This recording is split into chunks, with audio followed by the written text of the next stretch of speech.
সারাটা বছর স্কুল পড়ে থাকলে জীবন ও জীবিকা নিয়ে, জীবন ও জীবিকা একটা নতুন সাবজেক্ট, অবশ্যই সবার এই সাবজেক্টটার প্রতি চার্ম থাকবে। কিন্তু চার্ম থাকার মানে এই কি যে একটা চ্যাপ্টারে ডিম ভাজি আছে, সেই জন্য সারা বছর ভরেই রান্না বাড়া। আমার বাচ্চাদের 6-এ আমি চাকরি করি, আমার বাচ্চা তো 10-এ এমনিতেই রান্না বাড়া কম বেশি তারা আমার অনুপস্থিতিতে করে খেতে হয়। এগুলো পারিবারিক শিক্ষা। পারিবারিক শিক্ষাগুলো কেন আপনারা স্কুলে তুলে নিয়ে গেছেন? আপনাদের দায়িত্ব দেই নাই যে আপনারা আমার বাচ্চাকে রান্না শিখান, আমার বাচ্চাকে সুতি শিল্প শিখান, আমার বাচ্চাকে আপনি নাটক গান শেখান। এগুলো শেখার জন্য আলাদা আলাদা সেন্টার আছে। আমি যদি চাই যে না আমার বাচ্চা একজন ভবিষ্যতে একজন আর্টিস্ট হবে, সে ভালো আঁকিয়ে হবে, বা সে ভালো গায়ক হবে, সে ভালো নৃত্যশিল্পী হবে, আমার পড়ালেখার পাশাপাশি আমার ওগুলো শেখানোর প্রতিষ্ঠান আছে।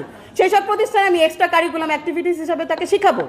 প্রত্যেকটা পরিবারে এক একটা বাচ্চার জন্য তার বাবা মার একটা নির্দিষ্ট আছে, বেষ্টনী আছে। আর কেউ ধর্মীয় চিন্তাভাবনায় বড় করে, কেউ আছে যে না সে শিল্পকলা বিভিন্ন সাইড পছন্দ করে, সে তার বাচ্চাকে পড়ালেখার পাশাপাশি সে নৃত্যে দিতে পারে, গানে দিতে পারে, ছবি আঁকায় দিতে পারে, বা অন্য কোনো যে কোনো কিছুতে শেখাক, এটা তো কোনো বাধা নাই। আমার বাচ্চাকে যদি আমি চাই যে না আমি গিটার শেখাবো, আমি গিটার শেখাতে পারি, সেটা আমার এক্সট্রা অর্ডিনারি ক্যারিকুলাম হিসেবে তার কাজে লাগবে।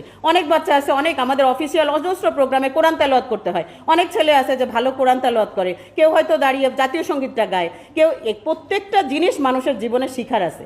আমাদের সময় অ্যাসেম্বলি হতো, অ্যাসেম্বলিতে আমরা গভর্নমেন্ট স্কুলের ছাত্রী, অ্যাসেম্বলি হতো, সকালে রণসঙ্গীত হতো, জাতীয় সঙ্গীত হতো, বাচ্চারা প্যারেড করতো। আর এই বছর কি হয়েছে, স্বাস্থ্য সুরক্ষা বইয়ের মধ্যে পিটির ছবি দিয়ে রাখা হয়েছে। পিটি করবে কিভাবে, বয়সন্ধিকালে একটা বাচ্চার কি পরিবর্তন হয়, এটা স্বাস্থ্য সুরক্ষা বইয়ের 2nd চ্যাপ্টারে আছে। এই কথাগুলো একটা বাচ্চার বা একটা ছেলে বা মেয়ের একটা বয়সের তালে তালে সে এমনি শিখে ফেলতে পারে। এটা আলাদা করে বইয়ে শেখাতে হয় না যে বয়সন্ধিকালে কী কী পরিবর্তন তার আসে, শারীরিক কী পরিবর্তন হয়, তার দৈহিক কী পরিবর্তন হয়, তার মানসিক কী পরিবর্তন হয়, এগুলো বইয়ে লিখে পড়াতে হয় না। এটা গার্জিয়ান অ্যাওয়ারনেস থাকতে হবে যে আমার বাচ্চা এখন বয়সন্ধিকালে ঢুকছে, তাকে এইভাবে হ্যান্ডেল করতে হবে। এটা বাচ্চার শেখার কথা না যে বয়সন্ধিকালে আমার কী কী শারীরিক পরিবর্তন হবে, আমার মন কেমন হবে, আমার মন কি উথাল থাকবে না পাথাল থাকবে। উথাল পাতাল সবার মন সবসময় থাকবে, একটা বয়স পর্যন্ত আবার থেমেও যাবে। সেইটা বইয়ে পুস্তকে পড়ে শিখতে হবে না। এই মাসিকের গল্প, এই বয়সন্ধিকালে কি পরিবর্তন হয় সেগুলোর গল্প, এগুলা কেন স্বাস্থ্য সুরক্ষা বইয়ে ক্লাস 6-এ থাকবে? এগুলা কি জানার দরকার আছে? এগুলা কি মানুষের জীবনের অটোমেটিক তার জীবন চক্রের মধ্যে তার আসবে, একটা মেয়ের জীবনে আসবে, একটা ছেলের লাইফে আসবে। এই জিনিসগুলা পর্যায়ক্রমে কেন বইয়ের মধ্যে লিখিত তুলে দেওয়া হলো? এই বইগুলা পড়ে বাচ্চারা তার পরের চ্যাপ্টারে আছে এসো বন্ধু হই, পরের চ্যাপ্টারেই দেওয়া আছে। কেন এসো বন্ধু হই এর পরের চ্যাপ্টারে? কি খালি প্রেম করার জন্য স্কুলে যাই নাকি? হ্যাঁ, স্কুল মানে কি প্রেম করার জায়গা?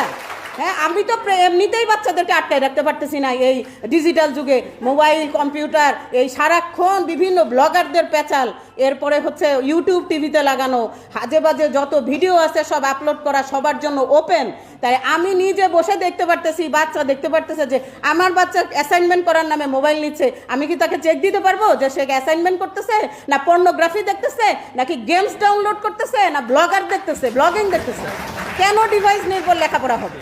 ডিভাইস থাকবে বাচ্চাদের থেকে দূরে।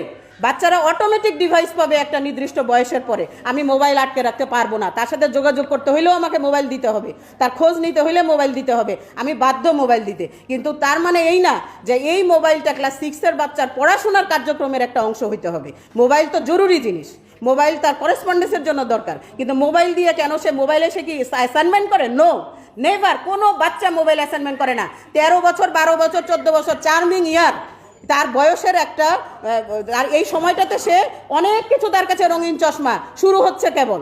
সে এই টাইমে কি করে? এই টাইমে বসে বসে বাজে ভিডিও দেখে। এই সময়ে সে কি করে? আমি কত দিকে ব্লক করব? কয়টা মা জানে মোবাইল ব্লক করতে হবে কোন জায়গা থেকে? আমি যেখানে ব্যর্থ হয়ে যাচ্ছি এখানে ব্লক করতেছি, ওখানে ব্লক করতেছি, সে ওইখান থেকে আরেক জায়গা থেকে সে বের করে ফেলতেছে। কারণ আমার বাচ্চা আমার থেকে চৌকস হবে, এটাই তো স্বাভাবিক, তাই না? তো সময়ের সাথে সাথে বাচ্চাগুলো ডেভেলপ এমনিতেই হবে, তাদের ব্রেনগুলো এমনিতেই ডেভেলপ করে। তার জন্য আপনারা স্কুলে তত্ত্বীয় জ্ঞান রাখেন, আপনারা যেটা পাঠ্যসূচি সেটা রাখেন, আপনারা ইন্টারন্যাশনালি ইংলিশটাকে আরও, বাংলাদেশের ছেলেমেয়েরা এমনিতে ইংলিশে দুর্বল থাকে, তারা ইংলিশটাকে স্ট্রং করার চেষ্টা করেন।